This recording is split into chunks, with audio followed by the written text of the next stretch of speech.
আসসালামু আলাইকুম। রেমেশ টেকনোলজি থেকে আমি তৈদুল ইসলাম। আমি আপনাদের জন্য নিয়ে আসলাম একটি এইচডি ক্যামেরা সেটআপটি রেখেছি মাত্র 14,300 টাকায়। 14,300 টাকায় পেয়ে যাচ্ছেন আমাদের কাছ থেকে চারটি ক্যামেরা সেটআপটিতে রয়েছে চারটি ক্যামেরা, একটি 4 চ্যানেল ডিবিআর, একটি 500 জিবি হার্ড ডিস্ক, চারটি অ্যাডাপ্টার এবং চারটি ভিডিও বলুন। আমরা যদি ক্যামেরা মডেলটা একটু শেয়ার করি, এটা হচ্ছে 16 গট LPFS, যেটা হচ্ছে 2K রেজুলেশন, 3MP। পেয়ে যাচ্ছেন অডিও সিস্টেম, যেটা আপনি ভিডিওর পাশাপাশি অডিও শুনতে পারবেন। আমরা যদি ডোমটার সিরিয়াল মডেলটা একটু শেয়ার করি, এটা হচ্ছে 76 গট LPFS, এটাও সেম 3 মেগাপিক্সেল রেজলিউশন একটি ক্যামেরা।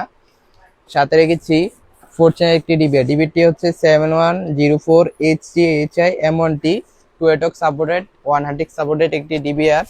রেখেছি 500 জিবি হার্ড ডিস্ক, যেটাতে রাখছে 1 ইয়ার ওয়ারেন্টি, চারটি বক্স অ্যাডাপ্টার, চারটি ভিডিও বলুন। আমরা এই প্যাকেজটি রেখেছি মাত্র 14,300 টাকায়। যারা আমাদের কাছ থেকে এই প্যাকেজটি নিতে চান, তারা আমাদের ফেসবুক পেজ অথবা স্ক্রিনে দেওয়া হোয়াটসঅ্যাপ নাম্বারে যোগাযোগ করতে পারেন। আমাদের পাশে থাকার জন্য ধন্যবাদ। আসসালামু আলাইকুম।